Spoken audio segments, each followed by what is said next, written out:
नमस्कार साथियों, मैं विजय चौहान इंडिका कंप्यूटर टेक्नोलॉजी में आप सभी का एक बार फिर से स्वागत करता हूं।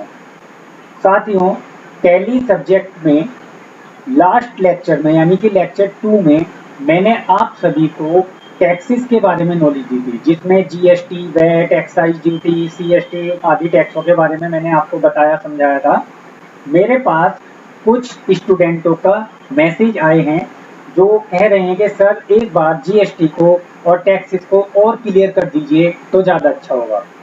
तो साथियों, इस सब को देखते हुए मैं आपको एक बार थोड़ा सा उन टैक्सों के बारे में एक चार्ट बना के और क्लियर करने जा रहा हूं, और साथ में आज हम सीखेंगे बिजनेस फंडामेंटल से रिलेटेड कुछ इंपॉर्टेंट बातें जो आपको बहुत ही ज़्यादा काम आने वाली हैं टैली के फील्ड में।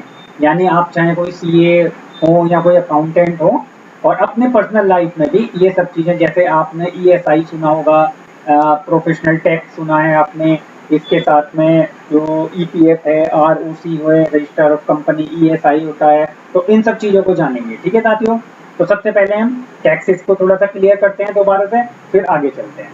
तो साथियों, जैसा कि मैंने बताया था कि सन 1 जुलाई 2017 से हमारे भारतवर्ष में यानी इंडिया में जीएसटी लागू हुआ था। इतनी बात क्लियर होगी, 1 जुलाई 2017 के बाद से जीएसटी लगा है और अभी तक भी लगा हुआ है। ठीक है साथियों, अब ये जो जीएसटी है, इसमें जो रेट है, इसकी दर किस दर से लगता है? ये कुछ चीजों पर 0% है जो टैक्स फ्री आइटम है, जैसा मैंने बताया था, कृषि पर, खेती बाड़ी पर फ्री है टैक्स, और फल, सब्जियां, दूध, अंडे, इन सब पर फ्री होता है टैक्स। ठीक है ना। कुछ चीजों पर 5% है। 5% जो बेसिक नीड्स की चीजें हैं उन पर ही है, जैसे हम बात करें टॉफी, बिस्किट, नमकीन, चाय वगैरह, इस टाइप के आइटम्स पे कह सकते हो आप, जो डेली नीड के हैं। और 12% का जो जीएसटी है, जैसे आप स्टेशनरी वगैरह के आइटम पर मान के चल सकते हैं। और 18% ज्यादातर इलेक्ट्रॉनिक गुड्स और कंप्यूटर मटेरियल पर होता है आपका।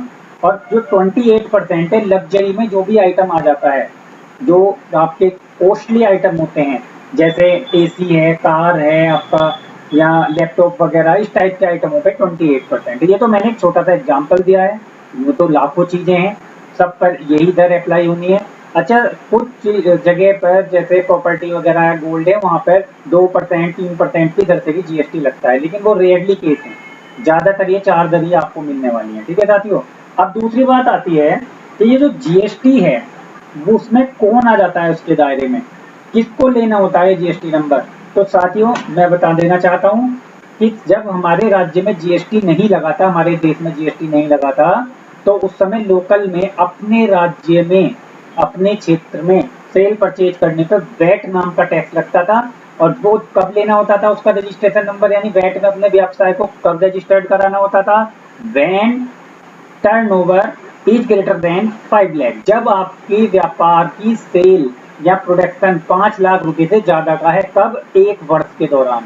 पूरे साल में आप 5 लाख से ज्यादा की सेल या अर्निंग कर लेते हैं तो आप इसके दायरे में आ जाते हैं, आपको वैट नंबर लेना पड़ता था। दूसरा, जिनके व्यापार नहीं होते थे, सर्विस के थ्रू सेवा करके लोगों का काम करके पैसा कमाते थे, जॉब्स वगैरह, तो उसमें सर्विस टैक्स नंबर होता था।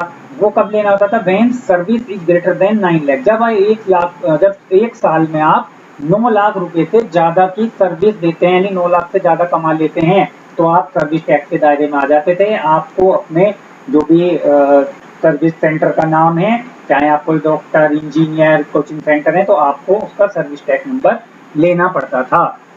इसके बाद अभी जीएसटी जो चल रहा है हमारा, वो जीएसटी नंबर कब लेना होता है? व्हेन टर्नओवर इज या service is greater than 20 lakh, जब आपका 20 लाख से ज्यादा का कोई भी व्यवसाय या सर्विस सेक्टर है तो आप जीएसटी के दायरे में आ जाते हैं। और 20 लाख से कम का है तो इसकी नीड नहीं है। और कुछ रेयरली केसेस में 20 लाख से कम पे ही लेना होता है, कुछ रेयरली केसेस में 20 लाख से ज्यादा पे भी नहीं लेना होता। वो 2-4 चीजें हैं, उसके लिए आप एक बार फिर से जो लेक्चर 2 है उसको देख लेना। ठीक है ना, कि नहीं तो ये लेक्चर बहुत लंबा हो जाएगा। बाकी मोटा मोटा मैंने आपको समझा दिया है। चलिए, अब थोड़ा सा इन टैक्सों को हम समझते हैं कि ये कब लगते थे, कैसे लगते थे। उसके लिए स्क्रीन पर आप ध्यान से देखिए, यहाँ से हम जब हमारे जो टैक्स थे पहले 1 जुलाई 2017 के, या अब उसके बाद जीएसटी जो लगने लगा है, तो सबसे पहले बात करते हैं जीएसटी से पहले, और इसी के साथ में मैं इसका कंपैरिजन करके दिखाता हूँ जीएसटी के बाद। यानी जब जीएसटी नहीं लगा था तो कैसे टैक्सेशन होती थी, और अब जीएसटी लग चुका है तो कैसे टैक्स लगता है। ठीक है साथियों, नेक्स्ट करते हैं हम। अब इसके बाद हम देखेंगे जब जीएसटी नहीं लगा था तो दो तरीके से व्यापार होता था, यानी आप दो तरीके से अपने बिजनेस को चलाते थे। या तो लोकल में, यानी अपने क्षेत्र के अंदर ही माल खरीदते देखते थे, अपने राज्य के अंदर ही, जैसे आप दिल्ली के निवासी हैं तो दिल्ली में ही खरीद बेच कर रहे हैं, यूपी के हैं तो यूपी के अंदर, तो उसे कहेंगे हम लोकल बिजनेस। या फिर आपका व्यापार बड़ा है, आप अदर स्टेटों से भी खरीदते हैं, तो उसमें अदर स्टेट के थ्रू भी बिजनेस होता था, दूसरे राज्य से जब करते थे। कब? जीएसटी से पहले। तो साथियों जीएसटी के बाद भी ऐसा ही होता है, या तो हम लोकल में माल खरीदते हैं या फिर अदर स्टेट से माल खरीदते बेचते हैं। ठीक है, यहाँ तो कोई अभी डिफरेंट नहीं है, दोनों काम पहले की तरह ही है, अभी व्यापार पहले की तरह ही चल रहे हैं। अब बात आती है थोड़ी टैक्सेशन की। लोकल में और अदर स्टेट में पहले कैसे लगता था टैक्स? लोकल में साथियों पहले वैट लगता था, वैल्यू एडिड टैक्स, इसकी फुल फॉर्म है, ठीक है ना, वैल्यू एडिड टैक्स, नोट कर लेना अगर नहीं नोट की हुई हो अब तक तो। अच्छा, और ये इसके बाद दूसरा आता है सीएसटी। ये कब लगता था? अदर स्टेट से। मान लो आप दिल्ली के रहने वाले हैं, दिल्ली में ही आप परचेज सेल कर रहे हैं तो वैट लगेगा वहां पर, और दिल्ली के अलावा आप राजस्थान हरियाणा यानी दूसरे राज्य से खरीद रहे हैं तो सीएसटी लगेगा। ठीक है, नेक्स्ट, अब जो जीएसटी लग चुका है, अब किस तरीके से होता है लोकल में और अदर स्टेट में साथियों? तो लोकल में जो लगता है अब जीएसटी लगता है, गुड्स एंड सर्विस टैक्स, यानी कि आप अपने राज्य के अंदर अगर सेल परचेज कर रहे हैं तो जीएसटी लगता है, और अदर स्टेट से कर रहे हैं तो आईजीएसटी के नाम से लगता है। ये जीएसटी ही दोनों, बस इसमें आई लग गया है आगे, अभी मैं क्लियर कराऊंगा। जीएसटी यानी goods and service tax, IGST means integrated goods and service tax. तो ये कब लगता है? जब आप अदर स्टेट से परचेज सेल करते हैं, यानी हम यूपी के रहने वाले हैं, हम दिल्ली हरियाणा कहीं से परचेज सेल कर रहे हैं तो हम आईजीएसटी लगाएंगे, और अगर हम अपने लोकल में यूपी के रहने वाले हैं और यूपी के अंदर ही हम परचेज सेल कर रहे हैं तो फिर जीएसटी ही लगेगा। क्लियर है इतनी बात? अच्छा, अब आगे देखिए नेक्स्ट, यहाँ पे इधर देखिए लेफ्ट साइड में, ये जो वैट है हमारा, ये वैट कैसे लगता है? कुछ चीजों पर तो 5% लगता था और कुछ चीजों पर था 14.5%, तो जो 5% टैक्स था उसमें 4% तो वैट होता था और 1% सेट होता था, यानी 5 कैसे हुआ मिला के? 4% वैट का और 1% सेट। वैट यानी value added tax, set means special additional tax. ठीक है, तो जिन चीजों पर 5% था उसमें इस तरीके से कॉम्बिनेशन होता था, लगता एक साथ ही था 5%, बस ये गवर्नमेंट में अंदर डिस्ट्रीब्यूट अलग अलग हो जाता था। नेक्स्ट है हमारा, जिन चीजों पे 14.5% वैट लगता था यानी 14.5, उसमें 12.5% वैट लगा करता था और 2% का सेट लगा करता था। तो 12.5 प्लस 2 कितने हो गए? 14.5। किस तरीके से लगता था? तो ये चीज आज भी पेट्रोल पे और शराब पे यानी कि लीकर पे लागू होती है, क्योंकि शराब और पेट्रोलियम पर आज भी पुराने टैक्स ही लगते हैं। दूसरा होता है हमारा सीएसटी। सीएसटी यानी जब अदर स्टेट से खरीदते देखते थे, ये तो क्लियर हो गई होगी ना, अदर स्टेट में कौन सा टैक्स लगता है, लोकल में कौन सा पहले, और अब जो जीएसटी में अब कैसे लगता है। तो मैं बात यहाँ सीएसटी की कर रहा हूँ, और कब की? जब जीएसटी नहीं लगता था उससे पहले की। तो इसमें जो सीएसटी था वो आपका कुछ चीजों दो तरीके से लगता था, सॉरी दो तरीके थे, 5% या फिर 2%। तो 5% किन पे लगता था? जिनके पास सीएसटी नंबर नहीं है।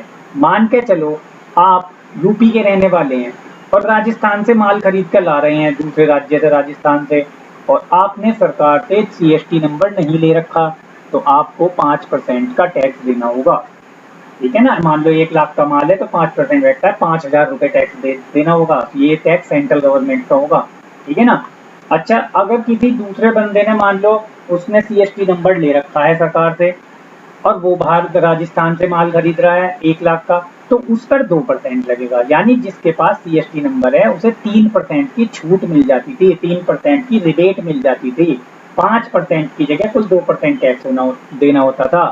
यानी 1 लाख के माल पे जिस पे सीएसटी नंबर नहीं है वो तो देगा 5,000 का टैक्स, और जिस पर है वो 1 लाख का 2% यानी कि कुल 2,000 का टैक्स देगा, तो 3,000 रुपये सीधे बचे। भाई इसमें होता ये था कि फॉर्म सी नंबर हमें देना होता था, फॉर्म सी जिस पार्टी से खरीद रहे हैं तभी हमें रिबेट मिल जाती है। क्लियर साथियों? नेक्स्ट है हमारा जीएसटी जो अब लग चुका है। उसके बाद अब ये जो जीएसटी लगता है वो 2 तरीके से लगता है लोकल में। बात लोकल की कर रहे हैं साथियों। लोकल में बता चुका हूँ, अपने राज्य के अंदर, मान लो आपका व्यापार है और अपने राज्य में, अपने सिटी में, और वहीं पर आप सेल कर रहे हैं तो ग्राहक से कैसे लेंगे जीएसटी? आधा लेंगे सीजीएसटी और आधा लेंगे एसजीएसटी।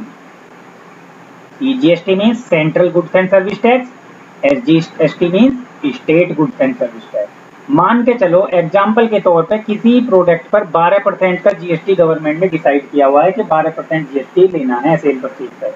तो अगर वो चीज लोकल में खरीदी बेची जा रही है तो 12% में आधा यानी 12 का आधा कितना होगा? 6।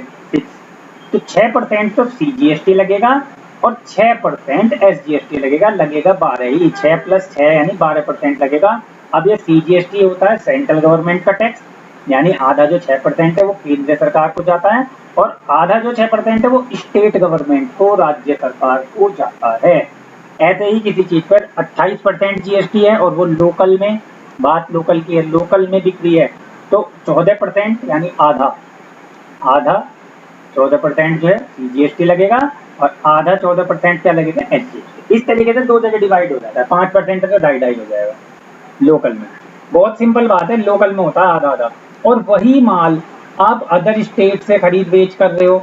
मान लो जो माल अभी मैं लोकल में बात कर रहा था, किसी प्रोडक्ट पर मान लो 12% जीएसटी है और उसे हम लोकल में नहीं खरीद रहे, बाहर दूसरे राज्य से खरीद रहे हैं। मान लो यूपी के रहने वाले हैं, दिल्ली से खरीद के ला रहे हैं, तो लगेगा 12% की टैक्स, लेकिन वो आईजीएसटी के नाम से लगेगा। ठीक है, लोकल में सीजीएसटी, एसजीएसटी और अदर स्टेट में आईजीएसटी। ये जो आईजीएसटी है ये पूरा लगता है फुल, जो भी दर है। मैंने आपको पहले भी बताया था सेकंड लेक्चर में कि जो जीएसटी है वो पूरे भारतवर्ष में टैक्स व्यवस्था को एक समान करने के लिए लगाया गया है। एक सी दर एक प्रोडक्ट पर हो जाए इसलिए लगाया गया। मान के चलो आपने कोई इलेक्ट्रॉनिक प्रोडक्ट, मान के चलो एक लैपटॉप खरीदा और उस पर 28% जीएसटी है। आप यूपी में खरीदें तो यूपी में भी 28% ही है, और आप चाहे केरल में खरीद लो, जम्मू कश्मीर में खरीद लो, हरियाणा में खरीद लो, हर जगह 28% ही लगेगा लैपटॉप पर। तो ऐसा है, ठीक है ना। अब बात यही, जैसे कि एक बार मैं लास्ट चलते चलते और बता देता हूँ, लोकल में आप उस लैपटॉप को खरीद रहे हैं तो 14% यानी आधा सीजीएसटी लगेगा और 14% आधा एसजीएसटी। और वही आप दूसरे राज्य से खरीद रहे हैं, मान लो उसी लैपटॉप को, मान के चलो आप दिल्ली से खरीद रहे हैं, तो पूरा का पूरा 28% आईजीएसटी लगेगा, यानी टैक्स बराबर ही लगना है, बस वो दो भागों में विभाजित हो जाता है अगर लोकल में लगता। क्लियर दोस्तों? अब तो सारे डाउट दूर हो गए होंगे। ठीक है, अब आगे चलते हैं। आज मैं आपको बिजनेस फंडामेंटल की कुछ बातें बताता हूँ। तो देखिए, नेक्स्ट आती है आपके सामने डिस्काउंट। डिस्काउंट साथियों क्या होती है? डिस्काउंट यानी कि छूट। ये जो छूट होती है आपकी, एक व्यापारी एक डिस्काउंट अपने कस्टमर को 3 टाइप से दे सकता है। यह 3 प्रकार की होती है। Number 1 trade discount, number 2 cash discount, number 3 special discount. तो साथियों, ट्रेड डिस्काउंट क्या होती है? ये छूट हर किसी को दी जाती है। जो छूट व्यापार का रूल हो कि कोई भी कस्टमर आए और हम उसे इतने % छूट देंगे ही देंगे। आपने बाहर बोर्ड लगा दिया फ्लैट 20% ऑफ, तो चाहे कोई भी आए आप उसे 20% डिस्काउंट देंगे ना। जैसे कपड़ों पे या आप जूते चप्पलों के शोरूमों पर जाते हो तो वहां पर बाहर टैग लगा देते हैं, कोई ऑफर चलता है इतने % डिस्काउंट, तो वो डिस्काउंट होती है ट्रेड डिस्काउंट, व्यापारिक छूट। एक एग्जाम्पल और देता हूँ। मान के चलो आप किसी बुक स्टोर से कोई बुक खरीदने गए, बुक पर एमआरपी लिख रही थी 200 रुपए। अब आपने देखना, जो एमआरपी होती है ना, बुक हमेशा एमआरपी से कम रेट पे ही मिलती है ज्यादातर। तो किसी भी दुकान से आप खरीदोगे 10 से 15% डिस्काउंट वो बिना कहे आपको देगा। मान लो 200 रुपए की बुक है, 10% डिस्काउंट भी दे रहा है, तो 200 का 10% कितना हुआ? 20 रुपए। 20 रुपए कम करके वो आपसे कुल 180 रुपए लेगा। आप 200 दोगे, वो आपसे 180 काट के 20 रुपए वापस कर देगा। फिर 20% डिस्काउंट है, ट्रेड डिस्काउंट। तो ऐसी छूट जो हर किसी को दी जाती है, व्यापार का रूल होती है, वो कहलाती है ट्रेड डिस्काउंट, व्यापारिक छूट। दूसरी छूट होती है कैश डिस्काउंट। जैसा कि नाम से ही पता लग रहा है, कैश यानी नगद छूट, रुपयों के पर आधारित छूट। जो रुपयों पर आधारित छूट होती है वो कैश डिस्काउंट होती है। साथियों, इसे आप एग्जाम्पल के तौर पे ऐसे समझ सकते हो। मान के चलो हम कोई स्कूटी या बाइक खरीदने गए, हमने बाइक का प्राइस पता किया कि बाइक, मान लो कोई पल्सर बाइक है, शोरूम पर गए, पता किया ये कितने की है, तो उन्होंने कहा कि 75,000 रुपए की, 75,000 की है, 75,000 दीजिए और ले जाइए। तो ये तो हुई आपकी कैश में यानी कि नगद में। अब हमने बात की, सर अगर हमें कैश में ना दे पाए, किस्तों पे इंस्टॉलमेंट में लेनी हो, तो जब वो इंस्टॉलमेंट बताएंगे आपकी किस्तों पर, तो जो किस्तें आप 2 साल 3 साल की जैसे भी बनेंगी, उसमें जब उस रकम का टोटल करोगे ना, तो वो 75,000 ही कम से कम आपके 80-90 हजार रुपए के आसपास बैठ जाएंगे। 15,000 रुपए एक्स्ट्रा लगभग देने पड़ेंगे आपको। ज्यादा भी हो सकते हैं, थोड़े बहुत कम भी हो सकते हैं, एकदम मोटा मोटा समझा रहा हूँ। वो हर बैंक के अपने रेट ऑफ इंटरेस्ट रहते हैं, उसके हिसाब से लगते हैं। तो देखो, जो कैश खरीद रहा है उसे वो 75,000 की पड़ रही है बाइक, और जो उधार खरीद रहा है यानी कि एक तरीके से इंस्टॉलमेंट पे, तो वो क्या है, वो उसे 90,000 देने पड़ रहे हैं। तो ये एक तरीके से कैश डिस्काउंट हो गई। या इसे आप ऐसे भी समझ सकते हैं, जैसे मान के चलिए आप कहीं पर कोचिंग क्लासेस लेते हैं, आप महिंद्रा में बैंकिंग की क्लास मान के चलो ले रहे हैं। आप पता करके आए कि सर हमें कोर्स करना है, कितनी फीस है? उन्होंने कहा मान के चलिए 15,000 रुपये फीस लगेगी, आपकी 3 महीने का कोर्स होगा। तो देनी कैसे है? तो आपने कहा कि उन्होंने कहा कि 15,000 रुपये आपको एक साथ जमा करने होंगे, 3 दिन बाद जमा करने होंगे, और आपको ये कोर्स करा दिया जाएगा। मान के चलो कोई 15,000 नहीं दे सकता, वो कहेगा कि 15,000 रुपये मैं ना दे पाऊँ अगर इंस्टॉलमेंट में दूँ। तो साथियों, इंस्टॉलमेंट में कुछ पैसे ज़्यादा होंगे, हो सकता है वो 18,000 हो, 20,000 हो, इस तरीके से। तो उसमें क्या होगा, आपकी किस्त बन जाएगी। मान के चलो 15,000 का कोर्स था, उन्होंने कह दिया कि 6,000 की 3 किस्त दे देना आप। तो 6,000 जब 3 किस्तों में दोगे तो कितने गए? 18,000 रुपये। ठीक है ना? हर ज़्यादातर होता है कोचिंग सेंटरों पे। मान के चलो आप कहीं पर इंग्लिश स्पीकिंग कर रहे हैं, वैसे नॉर्मल फीस 5,000 रुपये है कोर्स की। अगर इंस्टॉलमेंट में दोगे तो थोड़ी ज़्यादा जाएगी, कैश दे दोगे तो कम जाएगी। तो मैं समझता हूँ कैश डिस्काउंट आपके समझ में आ गई होगी। थर्ड होती है आपकी स्पेशल डिस्काउंट। जैसा कि नाम से ही पता लग रहा है, स्पेशल माने विशेष छूट। जो छूट किसी त्योहार है उसी के मौके पर दी जाती है, किसी स्पेशल ओकेजन पे दी जाती है, जैसे कोई न्यू ईयर है, दिवाली, ईद, होली वगैरह पर, तो वो स्पेशल डिस्काउंट कहलाती है। साथियों, स्पेशल डिस्काउंट का मतलब होता है कि लिमिटेड पीरियड ऑफर, कुछ समय के लिए ही ऑफर है। मान के चलो कोई दिवाली ऑफर आया कि टीवी के साथ में DVD player free. Diwali offer उस पर लिखा हुआ है कि दिवाली ऑफर, टीवी के साथ डीवीडी प्लेयर फ्री। तो साथियों, दिवाली के दिन तक अगर आप खरीदोगे तो डीवीडी प्लेयर फ्री मिलेगा, और उससे एक दिन बाद भी जाओगे तो डीवीडी प्लेयर फ्री नहीं मिलेगा, उसके पैसे अलग देने होंगे। तो ये था स्पेशल डिस्काउंट के दिवाली पे स्पेशल छूट निकाली हुई थी। ठीक है ना? तो समझ गए तीनों तरीके की डिस्काउंट। चलिए आगे चलते हैं। काफी इंटरेस्टिंग लग रहा होगा साथियों आपको। बिल्कुल मैं जो आपको डिटेल में बता समझा रहा हूँ। चाहता तो मैं भी आपको एक साथ टैली का सॉफ्टवेयर खोल के उसमें चीजें बता देता, लेकिन ये छोटी छोटी बातें होती हैं। जब कहीं आप इंटरव्यू पर जाते हैं कहीं पे, या जनरल नॉलेज में आपसे कोई पूछने लगता है, तो ये बहुत काम में आती है कि इनमें क्या डिफरेंस है। अब आपने अभी तक डिस्काउंट पढ़ी होगी, अब देखो 3 तरीके की मैंने डिस्काउंट आपको समझाई। चलिए आगे और देखते हैं। अब इसके बाद आता है टाइप ऑफ बिजनेस। ये ज्यादातर आप सभी जानते हैं, व्यापार या व्यवसाय के प्रकार। तो जो कोई भी फर्म यानी कि कंपनी है बिजनेस के नाम, तो कोई भी फर्म में व्यापार होता है वो 2 तरीके से चलता है, या तो प्रोप्राइटरशिप फर्म या पार्टनरशिप फर्म। तो साथियों, प्रोप्राइटरशिप फर्म क्या होती है? प्रोप्राइटरशिप का मतलब होता है जिस फर्म का मालिक एक ही व्यक्ति होता है, वह फर्म प्रोप्राइटरशिप फर्म कहलाती है। तो साथियों, जो एक ही जने के अंडर में, मतलब ऐसा नहीं है कि एक काम कर रहा है, मालिक एक है।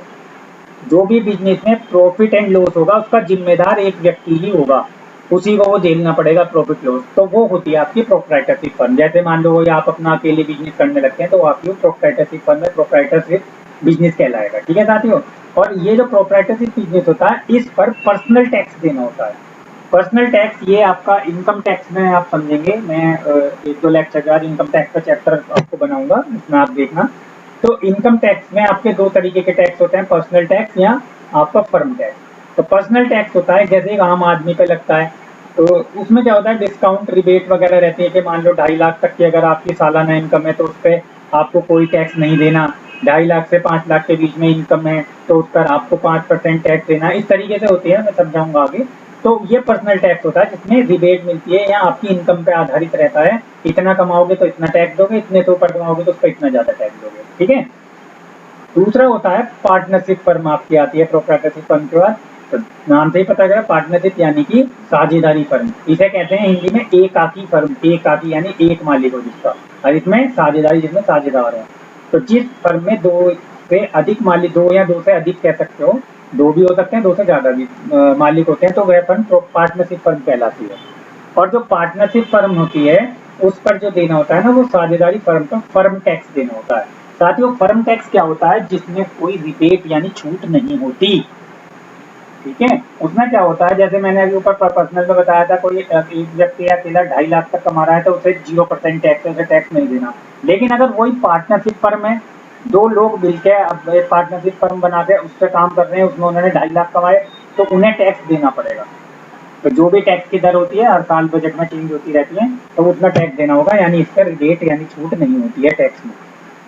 नोट नोट ध्यान देने की बात, बैंकिंग व्यवसाय में अधिक से अधिक 10 व्यक्ति ही साझेदार हो सकते हैं। अगर कोई बैंकिंग रिलेटेड बिजनेस है, जैसे माइक्रो फाइनेंस बैंकिंग कंपनी वगैरह होती हैं, तो उसमें 10 व्यक्ति से ज्यादा साझेदार नहीं हो सकते। और एक अगर कोई प्राइवेट कंपनी है, प्राइवेट फर्म है, तो उसमें 50 व्यक्ति तक भी साझेदार हो सकते हैं, लेकिन बैंकिंग में 10 तक है मैक्सिमम। तो ये चीज याद रखना, बैंकिंग का पूछ लेते हैं कहीं कहीं कंपटीशन एग्जाम वगैरह में भी, जो कॉमर्स से रिलेटेड है, बैंकिंग में कितने अधिक से अधिक पार्टनर हो सकते हैं, तो मैक्सिमम 10 पार्टनर हो सकते हैं। चलिए नेक्स्ट आता है साथियों आपका ROC, यानी कि रजिस्टर ऑफ कंपनी, या कंपनी का रजिस्ट्रेशन कराना। तो साथियों, कोई भी कंपनी जो लिमिटेड या प्राइवेट लिमिटेड होती है, जिनके बाद में लिमिटेड लिखा होता है, जैसे Surya private limited, Reliance private limited, तो उनका रजिस्ट्रेशन कराना पड़ता है। रजिस्ट्रेशन से मतलब मान्यता लेनी पड़ती है, गवर्नमेंट के थ्रू ऑथराइज कराना पड़ता है। तो हर राज्य में साथियों एक ROC का हेड ऑफिस होता है, रजिस्टर ऑफ कंपनी का गवर्नमेंट का हेड ऑफिस होता है। यूपी में अगर हम बात करें तो इसका ऑफिस कानपुर में है। हर चीज की जानकारी हमें ROC को देनी होती है। रजिस्ट्रेशन कराते समय हर चीज मेंशन करनी होती है, कितने पार्टनर होंगे, कितने तक की कैपिटल लगाएंगे, किस टाइप का बिजनेस होगा, या आपने जो पर्यावरण प्रदूषण लाइसेंस है वो ले रखा है नहीं ले रखा, नगर निगम से मान्यता ले रखी है नहीं ले रखी, वो सारी चीजों की जानकारी, इनके सर्टिफिकेट डॉक्यूमेंट आपको सबमिट करने होते हैं, वो सब बताना पड़ता है। ठीक है ना। और हर साल CA यानी कि चार्टेड अकाउंटेंट द्वारा कंपनी की ऑडिट कराई जाती है। साथियों ध्यान रखना, ऑडिट क्या होता है? ऑडिट को वैसे हिंदी में अंकेक्षण कहते हैं, लेकिन शुद्ध वर्ड जो है इसका वो है एक तरीके से जांच पड़ताल, और खातों की जांच कराना ही ऑडिट कहलाता है। तो साथियों ध्यान रखना, बहुत इंपॉर्टेंट क्वेश्चन बताने जा रहा हूँ। अगर किसी कंपनी या व्यापार बिजनेसमैन की एक साल की टर्नओवर 1 करोड़ रुपए से अधिक है आज की डेट में, पहले हम बात करें तो 40 लाख 60 लाख का, आज के समय में 1 करोड़ रुपए से ज्यादा अगर आपकी सेल या टर्नओवर हो जाती है, तो आपकी CA के द्वारा कंपनी की ऑडिट करानी पड़ेगी। ऑडिट में क्या होता है, आपके खाते जितने भी अकाउंटेंट बना रहे हैं या आप खुद बना रहे हैं, उनकी जांच CA के बंदे आएंगे या CA खुद आएंगे, तो वो वेरीफाई करेंगे कि आप कहीं टैक्स में कोई घपलेबाजी तो नहीं कर रहे, टैक्स चोरी तो नहीं कर रहे, कहीं कोई मिस्टेक्स तो नहीं है, उन चीजों को ऑडिट करते हैं वो। तो जब CA की मोहर लग जाती है आपके अकाउंट पर, तब वो वेरीफाई होते हैं, तब ITR इनकम टैक्स रिटर्न वगैरह फाइल होती है। ठीक है साथियों, तो जितनी भी बड़ी कंपनी है सबकी ऑडिट होती है। सरकारी कंपनियों की भी ऑडिट होती है, जो कैग आपने सुना होगा, तो ऑडिटर कैग जो होता है वो डिपार्टमेंट यही होता है ऑडिट का। ठीक है, नेक्स्ट है साथियों ESI यानी कि एम्प्लॉय स्टेट इंश्योरेंस। ESI क्या होता है साथियों? ESI एक प्रकार का स्वास्थ्य बीमा यानी कि हेल्थ इंश्योरेंस होता है, जिसके अंतर्गत जो वर्कर्स हैं, कर्मचारी हैं, उन पे कोई भी दुर्घटना होना, बीमारी होना, एक्सीडेंट वगैरह होना, ये ऐसा कुछ भी मिस हैपनिंग हो जाती है, तो उसका दवाई, डॉक्टर, हॉस्पिटल आदि का पूरा खर्चा ESIC द्वारा उठाया जाता है। साथियों आप सोच रहे होंगे यहाँ ESI लिखा है या ESIC। ESI तो समझ गए आप, एम्प्लॉय स्टेट इंश्योरेंस, कर्मचारियों का जो राज्य बीमा होता है उसे कहते हैं। ये संस्था है ESIC, भारत सरकार की संस्था है ESIC, जो ये काम करती है। ठीक है ना। तो ये ESIC का मतलब जितने भी फैक्ट्रियां वगैरह हैं या आपके फर्म हैं या सरकारी संस्थाएं हैं, उन सब में जो वर्कर जॉब करते हैं उनका स्वास्थ्य इंश्योरेंस का जिम्मा ESI का होता है। बाकी प्राइवेट भी आप करवा सकते हैं, लेकिन ये गवर्नमेंट संस्था है। अच्छा, एक चीज और, ये जो हम ESI फैसिलिटी लेते हैं, इस पॉलिसी में कर्मचारी के साथ साथ, यानी जो जॉब कर रहा है बंदा, कोई भी व्यक्ति, उसके साथ साथ उसके परिवार का भी बीमा हेल्थ इंश्योरेंस हो जाता है। यानी मान के चलिए कोई वर्कर, अच्छा एक चीज और बता दूं मैं, ये ESI किसके लिए कंपलसरी है? किसी भी कंपनी, फैक्ट्री या व्यापार में अगर 20 से ज्यादा वर्कर जॉब कर रहे हैं यानी 20 से ज़्यादा वर्कर वहाँ काम करते हैं तो उनका ईएसआई करवाना कंपलसरी है, गवर्नमेंट का ये आदेश है। अगर नहीं करा रहे हैं तो कल को कोई बात होती है उसकी जिम्मेदारी उस फर्म के मालिक की होगी, उसे हर्जाना देना पड़ेगा अगर कोई मिसहैपनिंग होती है किसी भी वर्कर को तो। ठीक है ना साथियों। तो ईएसआई में क्या होता है, मान लो कोई वर्कर जॉब कर रहा है या घर पे है कैसे भी और अचानक उसे हार्ट अटैक पड़ गया, कोई बीमारी हो गई, एक्सीडेंट हो गया। अब मान लो कोई गरीब आदमी है 10-12-15 हज़ार कमा रहा है, अब हार्ट अटैक या इस टाइप की कोई बीमारी हो गई तो अब हॉस्पिटल जाएं तो 2-4-10 दिन का ही बिल लाखों रुपए में बैठ जाता है। अगर कोई गरीब आदमी है तो वो बेचारा कहाँ से करेगा इंतजाम, वो तो ऐसे ही मर जाएगा, उसका इलाज नहीं हो पाएगा सही से। तो इसलिए गवर्नमेंट ने ये फैसिलिटी बनाई हुई है कि अगर उसकी ईएसआईसी है तो उसे आप किसी भी अच्छे से अच्छे अस्पताल में, चाहे प्राइवेट या गवर्नमेंट में ले जाइए, उसका सारा डॉक्टर, दवाई इत्यादि का, रूम का सारा खर्चा ईएसआई ही करेगी। और अगर कोई लंबी बीमारी होती है तो उसका बाकी घर पे भी जो दवाई चलती है उसका भी खर्चा ईएसआई देती है। ठीक है साथियों। और जो मेन बात बताई मैंने, अगर वर्कर के अलावा उसके माता पिता यानी परिवार में साथियों मैं बता दूं, माता पिता यानी फादर मदर और वाइफ और चिल्ड्रन यानी कि बच्चे जो हैं और मिसेज वगैरह जो है वर्कर की, उनका बीमा होता है। भाई बहन, चाचा, ताऊ, अम्मा, ये इनका नहीं होगा। ठीक है ना। चलिए, तो हर स्टेट में एक ईएसआई होता है, हर राज्य में इसका हेड ऑफिस होता है। यूपी में, उत्तर प्रदेश में तो इसका ऑफिस कानपुर में है। बाकी अगर किसी चीज की आपको जानकारी ना हो ना तो गूगल पे, नेट पे डाल के आप देख सकते हो कि कहाँ पर हेड ऑफिस है, दिल्ली का हेड ऑफिस ईएसआई का कहाँ पर है। हर शहर में इसकी एक ब्रांच होती है, ब्रांच यानी शाखा होती है हर शहर में। अब मान लो किसी कोई मेरठ में कंपनी है, अब उसे ईएसआई करवाना है तो अपने वो कानपुर में थोड़ी जाएंगे इससे पैसे जमा करने, तो मेरठ में इसकी ब्रांच है, वहाँ जमा कर दो। दिल्ली वालों की दिल्ली में, कहीं भी अलग अलग जगहों पर ब्रांचें होती हैं। तो मेरठ में इसकी ब्रांच ना परतापुर में है आपकी, जो अगर आप मेरठ के रहने वाले हैं तो बता दूं ना, परतापुर में इसकी ब्रांच है। ईएसआई लेबर एक्ट के अंतर्गत आता है साथियों। लेबर एक्ट ना ये कानून है आपका, लॉ है जो भारत सरकार के द्वारा बनाया हुआ है। जो आप इस तरीके से समझ सकते हैं कि मान लो किसी लेबर की, कोई वर्कर की सैलरी टाइम पे नहीं मिल रही है, उसकी ग्रेच्युटी नहीं मिली, उसका पीएफ वगैरह कंपनी देने में प्रॉब्लम कर रही है, या ईएसआई उसकी नहीं कराई, उसे दिक्कत हो रही है, तो वो बिना किसी झिझक के लेबर एक्ट का जो ऑफिस होता है वहां जाकर अपना केस दायर कर सकता है कंपनी के ऊपर। और उसका जो वकील होगा उसकी भी उसे फीस नहीं देनी होगी, सरकार की तरफ से होता है, सरकारी वकील होता है, वो केस लड़ता है तो उसका केस जितना भी लड़ा जाएगा उसके खर्चा पानी जो भी होगा वो वर्कर को नहीं देना पड़ता। तो लेबर एक्ट कानून के अंतर्गत ये चीजें हैं। तो लेबर एक्ट का जो ऑफिस है वो मेरठ में बेगम बाग में है। हमारे जो मेरठ की अगर हम बात करें तो बेगम पुल के पास बेगम बाग है, वहां पर है इसका ऑफिस। बाकी चेंज भी हो जाते हैं, ऐसी बात नहीं है, कॉन्ट्रैक्ट रहते हैं इनके 10 साल 20 साल के, तो वो नेट से आप पता कर सकते हैं।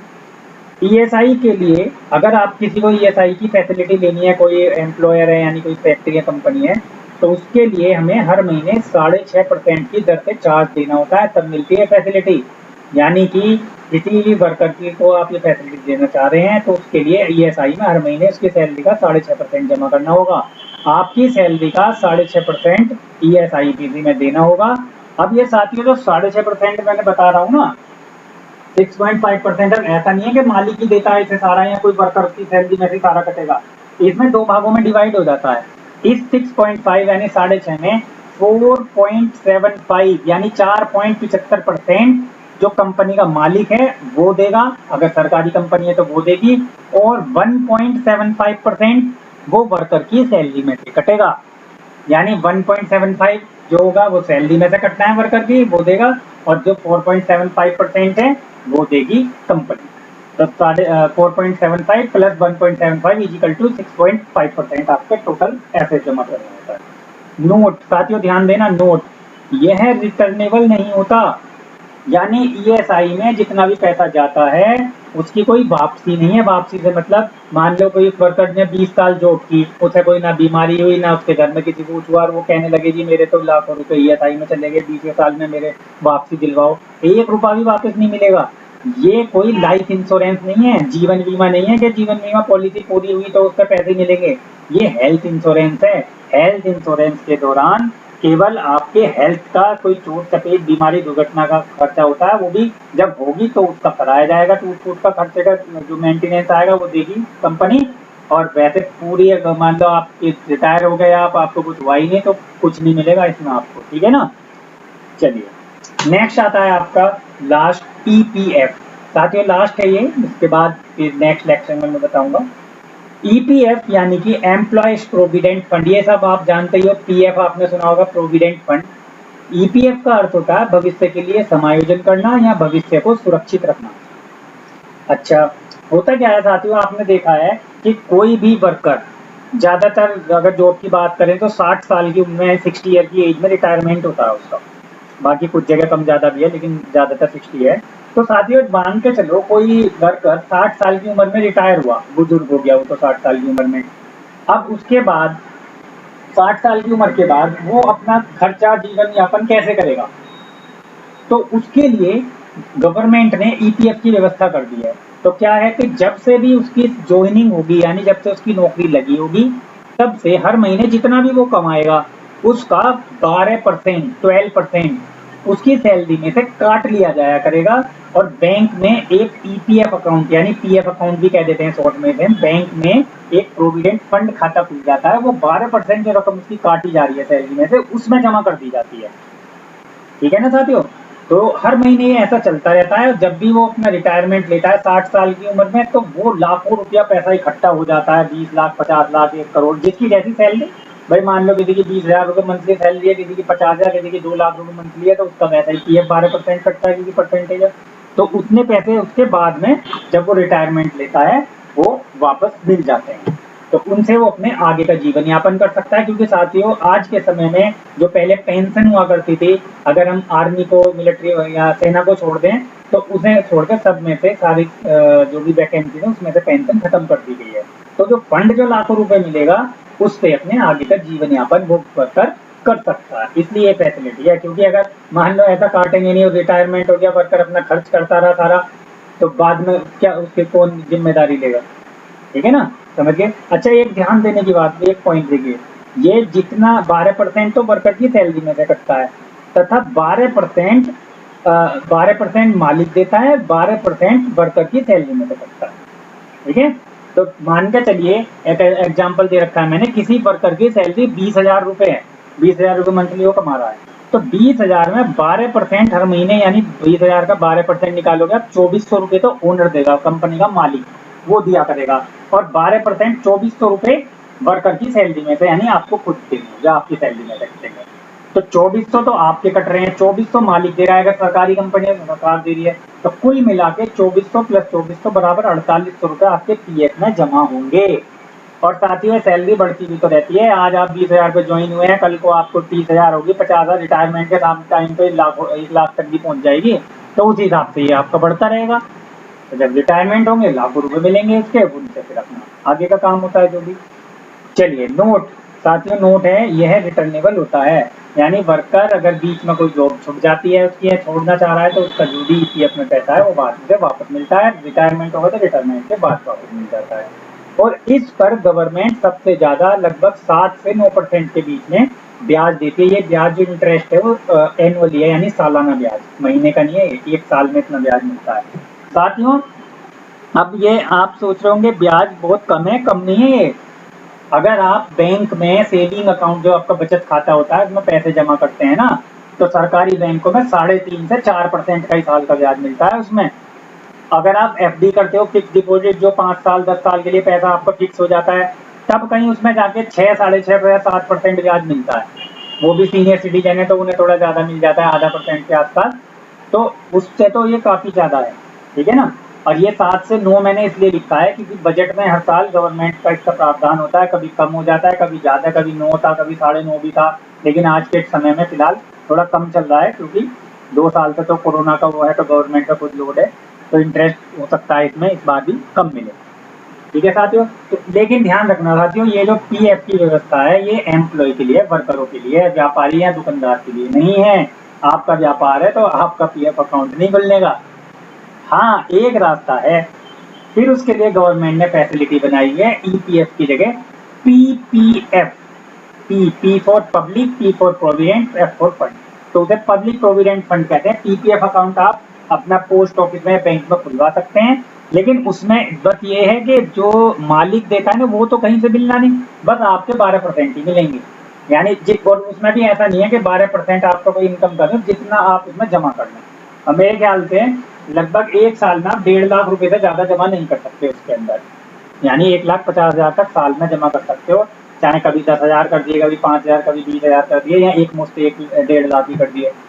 और उसमें एक कमी और है, एक तो यही हो गई कि जो गवर्नमेंट देती है वो नहीं मिलने का, दूसरा यहाँ पे जो 7 से 9% ब्याज है, 1-1.5% कम ब्याज होता है। यहाँ 7 है तो वहाँ 6 होगा, यहाँ 8 है तो वहाँ पे 7 होगा, तो पीपीएफ में ब्याज भी थोड़ा सा कम होता है। ठीक है साथियों, आशा करता हूँ आज का लेक्चर भी आपको पसंद आया होगा, और आगे भी आप हमारे लेक्चरों को इसी तरह देखते रहिए, आपको कुछ ना कुछ नॉलेज गेन जरूर होगी। और आप सभी का हमारे साथ बने रहने के लिए बहुत बहुत धन्यवाद। Thanks a lot. जय हिंद, जय भारत।